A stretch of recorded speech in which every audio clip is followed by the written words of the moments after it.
ഒരിക്കൽ ഒരു കാട്ടിൽ വലിയ രീതിക്ക് കാട്ടുതീ പടർന്നപ്പോൾ അവിടുത്തെ മൃഗങ്ങളും മനുഷ്യരും പക്ഷികളുമൊക്കെ ഓടി രക്ഷപ്പെടുവാൻ തീരുമാനിച്ചു. ആ കൂട്ടത്തിൽ ഒരു മൂങ്ങയുണ്ടായിരുന്നു. ആ മൂങ്ങ കണ്ട കാഴ്ച വളരെ അത്ഭുതകരമായിരുന്നു.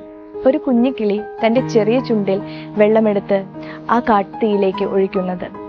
മൂങ്ങ ആ കുഞ്ഞിക്കിളിയോട് ചോദിച്ചു, നീ എന്ത് വിഡ്ഢിത്തമാണ് ഈ കാണിക്കുന്നത്?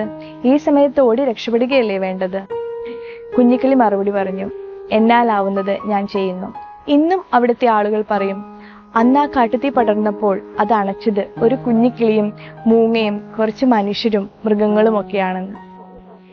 പുൽക്കൂട്ടി പിറന്ന ഉണ്ണിയേശുവിനെ കാണുവാൻ ദൂരദേശത്തു നിന്നും യാത്ര തിരിച്ച രാജാക്കന്മാർക്ക് വഴികാട്ടിയായത് ഒരു ചെറിയ നക്ഷത്രമായിരുന്നു. പിന്നിലോട്ടൊന്ന് തിരിഞ്ഞു നോക്കിയാൽ നമുക്കും കാണുവാൻ സാധിക്കും നമ്മുടെ ജീവിതത്തിലെ ഒരുപാട് നക്ഷത്രങ്ങളെ.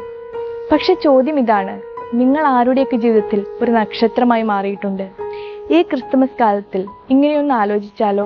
നമുക്കും മറ്റുള്ളവരുടെ ജീവിതത്തിൽ ഒരു നല്ല നക്ഷത്രമാവാൻ, ഒരു നല്ല പ്രത്യാശയാവാൻ, ഒരു നല്ല വെളിച്ചമാവാൻ എല്ലാവർക്കും ഇടയാവട്ടെ. ഏവർക്കും എൻ്റെ ക്രിസ്തുമസ് ആശംസകൾ.